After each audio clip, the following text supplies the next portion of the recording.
Hey guys, Stealth here. Today, World of Warships, and we're looking at the Fiji. I got two replays for you. This is the first one.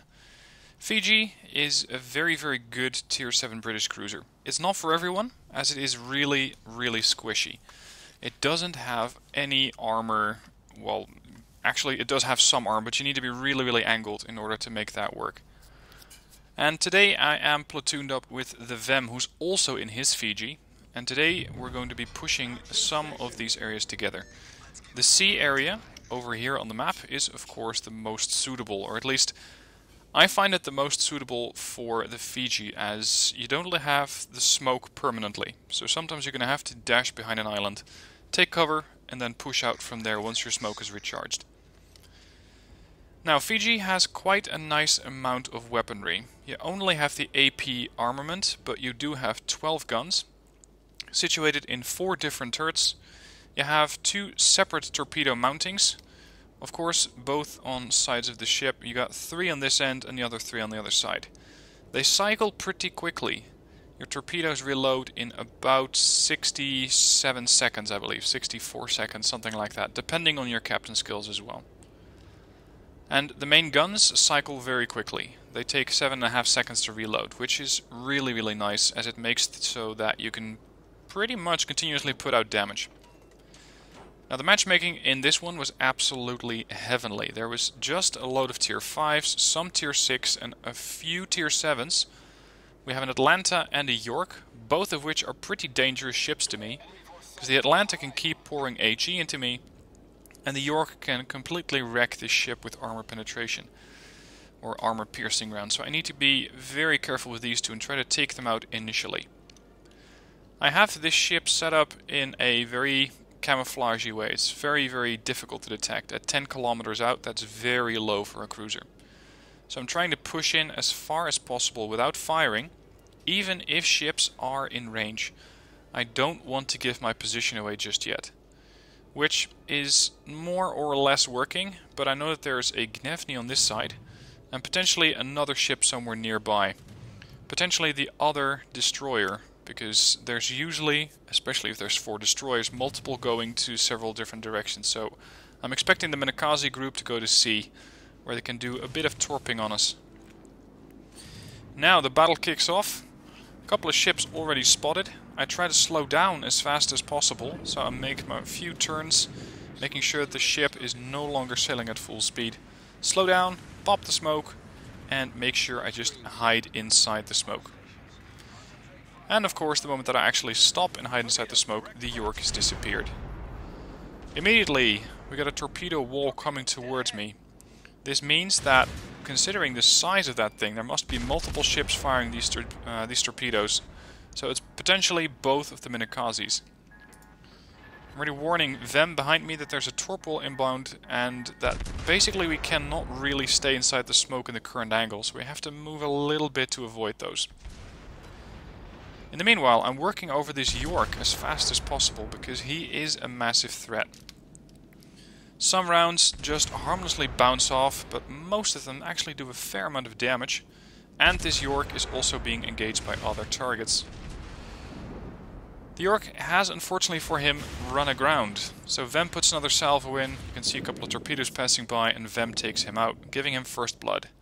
And there's the Atlanta. He's with a Cleveland and a Mahan and a Congo behind him.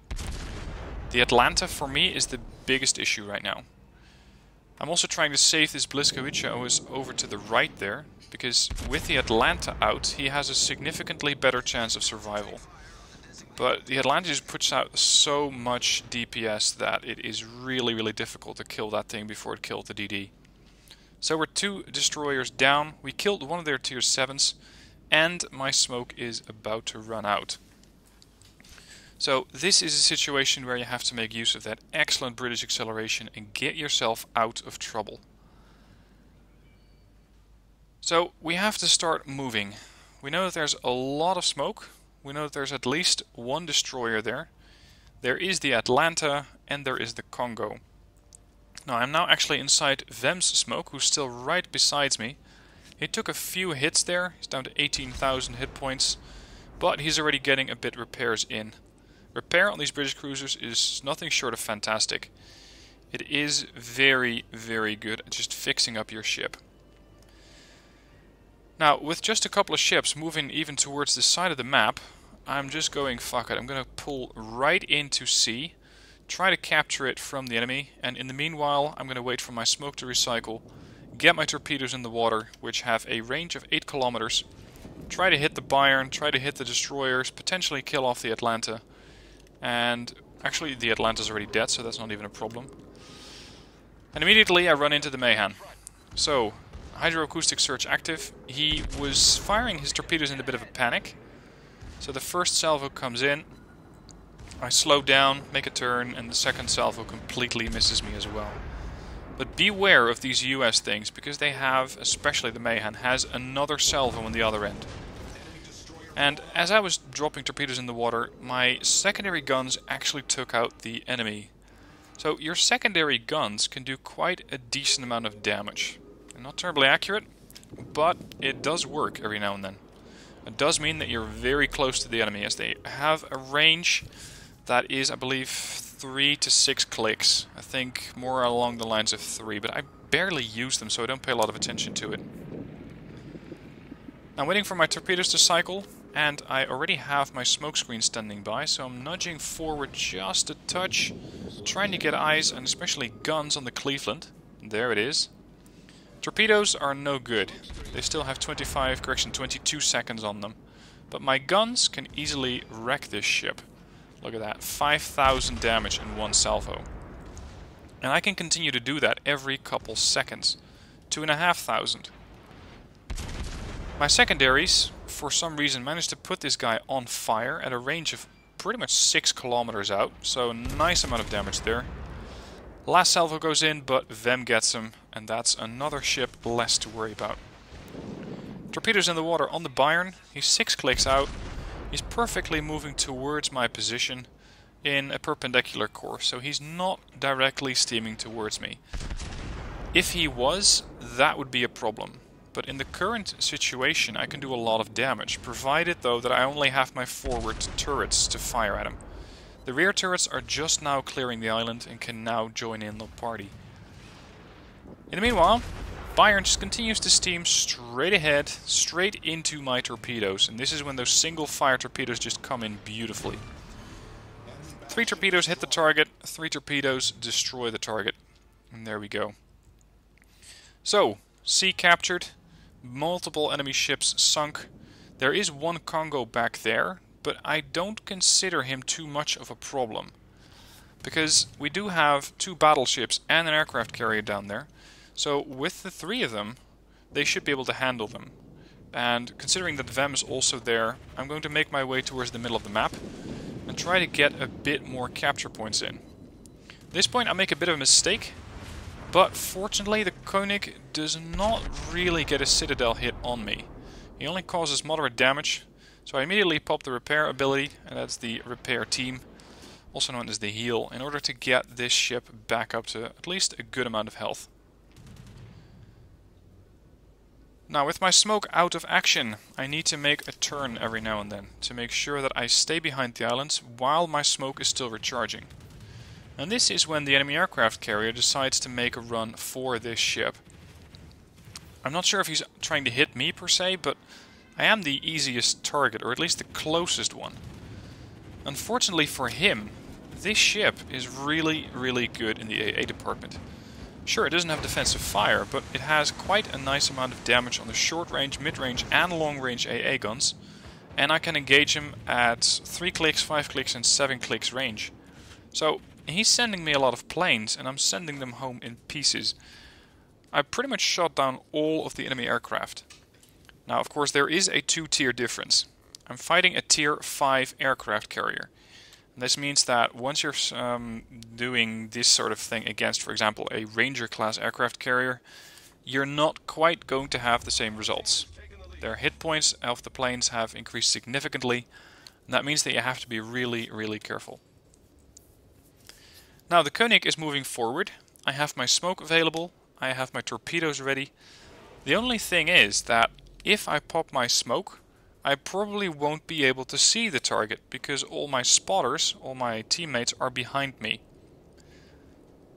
But the Koenig is about to make a mistake. He's pushing forward. I'm making a turn, slowing down, dropping torpedoes and getting ready to pop the smoke. There we go. Smoke's up. He can no longer see me. He knows exactly where I am, but without accurate line of sight, he just does not have a lot of options. A 6,000 damage salvo right into his bow. He sees the torpedoes, tries to avoid them. I get a couple of hits. There we go, 2 torpedo hits, taking him down to just 7,000 hit points. And this is when he starts turning his bow towards me, making him more difficult to damage. But still not impossible.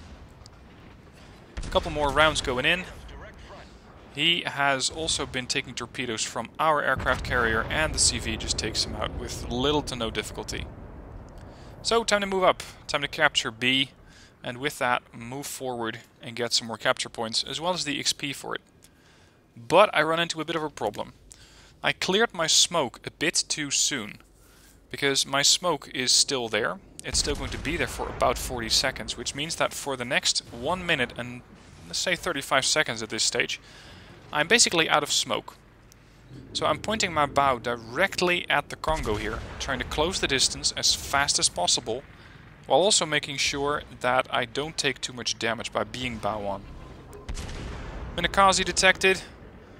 With the Minakaze out of action, I also, as a precaution, activate the Hydro, because there are probable torpedoes in the water, and there we go. So trying to make a bit of a turn, as I am rapidly approaching this Congo and getting ready to drop torpedoes on him. There's the dodge of the torpedoes. The friendly aircraft carrier drops another salvo on him, forcing him to turn.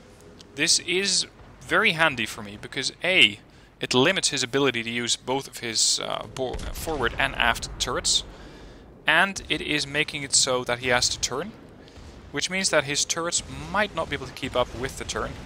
So torpedoes in the water, and a nice amount of damage. Unfortunately I only hit one, but with the main guns I just finish him off. Actually it was the flooding that killed him. Damage 115,000, 14 aircraft shot down. I even put one fire with the secondaries, and I am going to go back into B to try and cap it. In the meanwhile, Them hasn't been able to do that much, but he is still going to make very, very good on the leaderboard position, as you're going to see. And right now there's not that much left to do. All I can do is either cap it out or trying to fight the enemy aircraft carrier, but I found that for hunting down carriers, the British line is not that suitable. It's just not that fast. The top speed of these ships is about 32 to 34, depending on if you're going with speed flags. My rate of fire is good, but my range is not that good. And with it, I will not be able to get into range of the enemy aircraft carrier. He's probably going to start running away, although he's running away to a bit of a different direction as I had initially expected. So he's moving towards the edge of the map. In this situation, I would probably, if I was the carrier player, be right about there, J2. In order to get there, make sure that I don't present myself as a very easily huntable target, which is likely going to be there. But he has all sorts of trouble. He is being hunted by a dive bomber squadron, he has torpedo bombers coming in. So this game is basically over. Captured another zone. That is 2 complete captures for me, and that means a lot of XP. So, let's have a look at the battle results screen, as just hunting down a carrier is really not that interesting to watch. And here's the results. 323,000 credits, 3,240 XP and 115,000 damage done. I'd like to say this is pretty much the average game, but unfortunately it isn't. The average damage for me on the Fiji is about 65,000, which still is way above the average that you do with most of the Tier 7 cruisers. For team score, I'm doing first on the list, with Scorpy and the Mutsuki doing second, and Vem coming up in 4th place as my platoon mate. For the detailed report, you can see that most of the damage was done with the main battery, but the torpedoes also significantly helped out for 47,000 damage. And even my secondaries, by firing 26 rounds, actually got a bit of damage in. Correction, firing 142 rounds and getting 26 hits. So they barely do anything, but they do help out every now and then if you're lucky enough to get a flood. As for the net credits and XP, I got 3240 XP because I was running a premium account. Commander XP is with a dragon flag and a Zulu hotel flag, and that just gives you so much in the sense of Commander XP. So I got 15,650 XP there. And with all the premium consumables that I'm running, I only made 183,000, which I gotta say, for a tier 7 non-premium ship, I still consider not too bad. But I have another replay, which is significantly better damage-wise than this one. So let's have a look. Next match in the Fiji, and this time around there are quite a few more tier 7s around. Previous match only had 2, this one had 4. The rest of it is comprised of a couple of tier 5 cruisers, even a tier 4 destroyer that got dragged up by the tier 5 Congo battleship, and on our end we have only tier 5, 6 and 7. So once again, it's pretty good matchmaking, and while this ship can really get a lot of damage in at tier 7, I found that it also does quite a nice amount of damage at tier 9. Even broadside Omahas take a lot of damage if you use this ship well. Talking about using this ship well, I'm not sure if this is the best application, as I'm pushing forward with the Fiji really aggressively here. It is the mode which is called Epicenter. I personally don't like it much because it's so much of a game for DDs, but I decided to take my Fiji in and just push right towards this island that you see here. Because it is comprising of the middle circle, I can potentially hunt down either of these destroyers, maybe hit some cruisers, pop smoke, drop torpedoes, pull back into cover from the island, and basically keep doing that the entire match. I'm on my own this time, no platoon mates, so just pushing forward on my own and hoping that I can get some backup from my team. Now what I see way too often here on this map, and especially this game type, is that ships, especially battleships, just keep hanging around here. Guys, this is no good for cruisers and destroyers. We just need your help. We need your armor, we need your firepower, and from back over there you cannot do very much. Especially German battleships doing that, it's just a disgrace. You can do so much better, you can do so much more damage if you're forward. Because that is really what I consider the German battleships to be for, pushing forward. Anyway, I'm in the middle of the zone. I have a Nicholas class destroyer with me as well as the Fujin, and there are already targets up. There is the first priority target for me. This is the Minakaze. If I drop my smoke and he launches a set of torpedoes at me, he could make my life really difficult. So first set goes into the Minakaze. Not a lot of damage, unfortunately. I'm trying to creep behind the island to make sure that he does not get too much of a shot off on me. In the meanwhile, I'm popping smoke, getting the other turrets to rotate towards the right position so I can fire at the Kirov. But that's when the Izyaslav pops in. I need this guy down. I need this guy down fast, because destroyers are really difficult to kill off for the rest of the team. I have pretty damn good guns for this purpose, fast firing, lots of rounds, and this guy doesn't have a lot of hit points. So just keep putting round after round after round into him. In the meanwhile, there we go, there's the first kill. In the meanwhile, the rest of their enemy team has pushed up quite aggressively. You can see that whereas our battleships are mostly moving alongside the caps, they are actually pushing into the caps. Which, on the one hand, is good news for me, because it means a target-rich environment. On the other hand, it means that our ships, especially our battleships, cannot do that much in the sense of tanking. I still need something to keep me safe in the time that my smoke is out and recharging. So in the meanwhile, as my smoke is up, I'm putting up as much fire as possible, trying to hit several different targets. I was not intentionally going for Confederate, because that's usually the one that you get when you just spread out your fire, but I was firing at targets of opportunity. There's the Pensacola again, but instead I go for the Gneisenau once more. And you may think that AP against a Gneisenau at this range is not really that good. Well, you'd be surprised. This thing can do an amazing amount of damage with it. Torpedo comes in, I see it way too late, and I get hit right underneath my stern. taking off pretty much half my hit points, 13,000 gotten. Immediately pop the repair and the heal, so the flooding stops and my damage repair party gets a nice amount of health back. And that, once again, is something that these British cruisers are just so incredibly good at. Healing up after taking a massive amount of damage. Now, with regards to German battleships, one of them has joined me off of my stern. We got the Gneisenau here.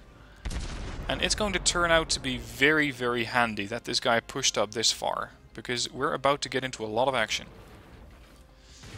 I'm still trying to get damage out and doing a bit, even towards a very angled or even a completely sharp Gneisenau. I'm still doing a bit of damage to him through the stern. And that's when I noticed that we may have some cruisers pushing around. Because as you can see, we got the Leander here. I'm going to take over camera control. We got the Leander, we got an Emerald, we got a Kirov, potentially a Cleveland, we got an Arizona, and a Pensacola. So basically, half the enemy team is pushing forward along this position. So time to drop torpedoes in the water. I know that there's a Fujin up ahead, but my torpedoes only run for 8 kilometers and he's moving away from them. So this was a calculated guess. Smoke is ready. Popping my smoke, slowing down, making sure I don't get hit. Because with all of these ships, this is going to be critical. Torpedoes are underwater. I pop my hydro, making sure I know exactly when and where the torpedoes are going to come from. Citadel goes into the Leander, but that's when the Emerald shows up, who's even presenting a better angle. Salvo goes in, 5 Citadels immediately wreck this ship, killing off pretty much 19,000 hit points in one salvo. Another couple of Citadels and there's the Leander. Correction, the Emerald down. Leander turns around, immediately taking fire once again. No Citadel, unfortunately. My aim was potentially a bit too low there. But don't worry, I have multiple salvos for you. 3,500 living on just 415. And I'm using this Gneisenau in a sense of basically a lightning rod. He is taking up all of the damage that these ships are putting out. In the meanwhile, I'm getting Citadel after Citadel on these ships. Kirov pushes forward. No Citadel on him yet. I still have about 20 seconds of smoky left, and I'm putting up a pretty broad torpedo salvo here. Not specifically aimed at anything, but if these guys keep at the route that they are currently, if they maintain course, they're most likely to run into my torpedoes. Almost a 6,000 damage salvo on the Cleveland, and look at the angle that the ship had. Kirov is next. A nice amount of damage there, and look at my damage counter. I'm already at 91,000 points of damage. I have taken a couple of hits, most of which damaging was the torpedo, but for the rest of it I'm not doing that bad. Now this is when my smoke disappears, so it's time to run the hell away, because with all of those ships on my stern I am still a very, very fragile and therefore quite sought after target. They will shoot at me if they get the opportunity. So instead, it's time for me to do a bit of damage to their team. Get the Minakaze out of the way. Minakaze seems to be distracted by the ship that's right up in front of him, which is the Nicholas. But not as distracted as I had hoped. He immediately drops torpedoes in the water. Fortunately, he doesn't have that many. So even my secondaries are once again joining the fight. Trying to get damage in. And there's the kill on the Minakaze. I also get Confederate, and more importantly for me, I save the Nicholas. I want to keep this Nicholas around as long as possible, because he can do multiple different roles. He can torpedo ships, he can engage cruisers at multiple different angles, he can use his own ship as basically a capture ship, and he can potentially provide me with smoke. Unfortunately, the Leander takes him out. So I'm right now alone in the middle of the map, presented with multiple different targets. We have the Arizona up ahead, we got the Leander here, we got the Cleveland coming back. Here's the torps from the Leander, by the way. And more importantly, I have another Gneisenau coming in. And talking about mispositioning of battleships, I'm not sure what these two guys are doing, but they're terribly out of position. My battleships on this end have done a good job in keeping them at bay. And this is where I run into a bit of a problem, because once again, the British cruisers are really good at popping out from behind islands, doing a lot of damage, using their smoke, and potentially just vanishing again. They're like a sort of assassin in that regard. But they need a spotter. If I do not have a ship that can spot for me, then I'm in a lot of trouble. Because without a spotter, all that smoke is basically very, very useless. The Arizona, in the meanwhile, is taking a lot of damage. Unfortunately for him, he's maneuvering the wrong way.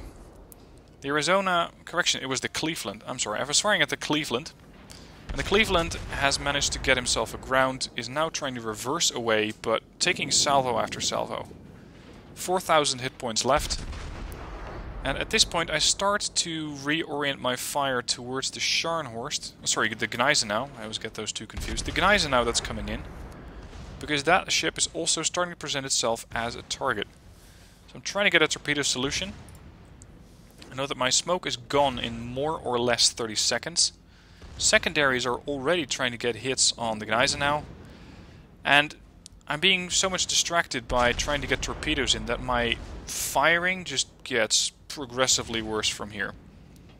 I try to do a bit more damage to him. He disappears. Once again, because the smoke is between me and the target and there are no other ships nearby. That's when the Leander tries to join in. So I'm now basically doing a 2v4 with the battleship that's slightly off to my stern. Leander once again fires torpedoes, takes a citadel and gets taken out. I reorient the ship, trying to get my bow towards the Gneisenau and the Arizona.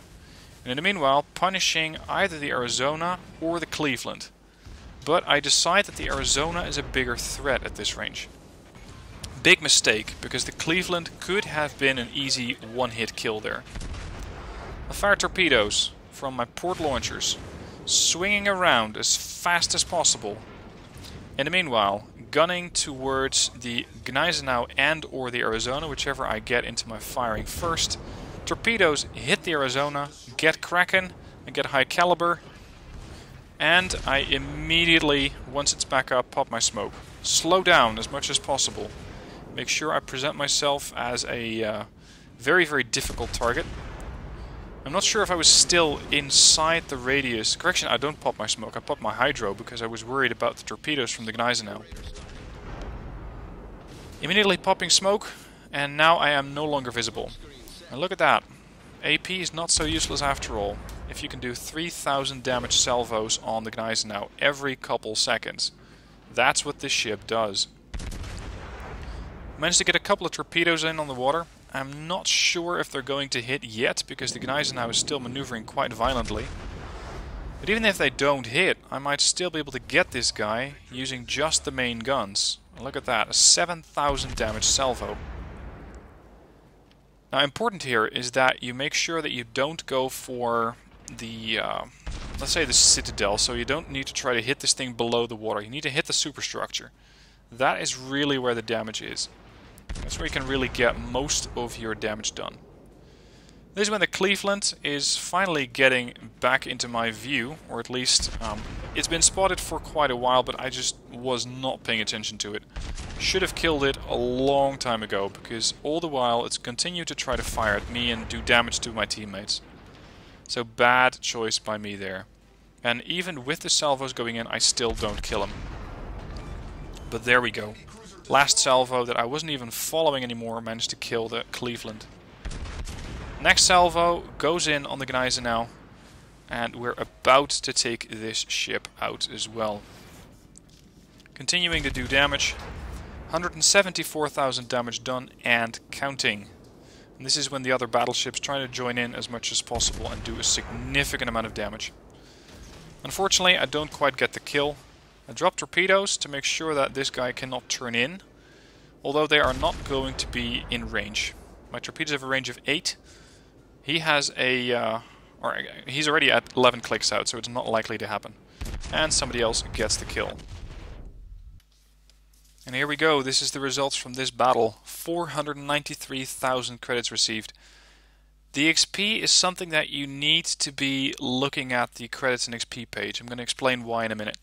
182,000 damage. Look at the target hits. 322 hits with the main guns. Just one hit with the torpedo, but that torpedo did help me out significantly, as it would have taken 2, potentially 5 salvos to kill the Arizona that was right in front of me. As for team score, 3,433 base XP there. It's based on capturing areas, it's based on doing damage to ships that are capturing, so defending an area. Basically doing a load of damage and being as useful to the team as possible. Detailed report, damage spread out over multiple different targets. Leander is basically completely my kill, because the Leander doesn't have that many hit points. Emerald, same deal. Minakazi and the Izyaslav got wrecked pretty early, and the Arizona took a significant amount of damage, both from main armament as well as the secondaries. And I did damage to so many targets that there's just a complete scroll bar, but it's really difficult to screenshot that. Now, as for the XP that I earned on this one, I have the Type 17 camouflage on. I decided to keep the Fiji, and I decided to give it permanent camouflage, because I just like this ship that much. And therefore I get 2,500 bonus XP, as well as a daily win bonus of 5k. So my net XP for this one match, with all the bonuses included, is almost 13,000. And I'm still training the commander. I'm actually training up a new commander, and I got no less than 32,600 commander XP. So a massive amount towards getting points, and he immediately got another skill point. Now, to sum it up for the Fiji, it's a bit of an opportunistic ship, or an assassin. It is really good at delivering damage, but you need someone else to take the heat. Either through using your own smokescreen, or through other ships being further forward and being more interesting for the enemy team to hit than you are. If you play it right, you can do a lot of damage. If you play it wrong, you're going to get taken out in the first 5 minutes of the match. That's just how this ship works. So be safe, find targets that are either alone, or targets that you can engage which are in groups, so long as you have your smoke ready. And I cannot emphasize it enough, use premium consumables on this ship. Both the hydro and the smoke are absolutely worth it. They will save your life. And that's basically it for the Fiji. One of my favorite ships at the moment. So let me know what your thoughts are on the British cruiser line. I'm really looking forward to seeing your opinions on these matches down in the comments as well. And if you have any specific gameplay that you would like me to show on the channel, be sure to send it in through the email address that's in the description down below, including both the replay file and a couple of screenshots of your replay results, so that I can feature those in the replay as well. Thank you for watching. Hope you had fun. Hope you're enjoying the British cruiser line as much as I am. And I'll see you all in World of Warships.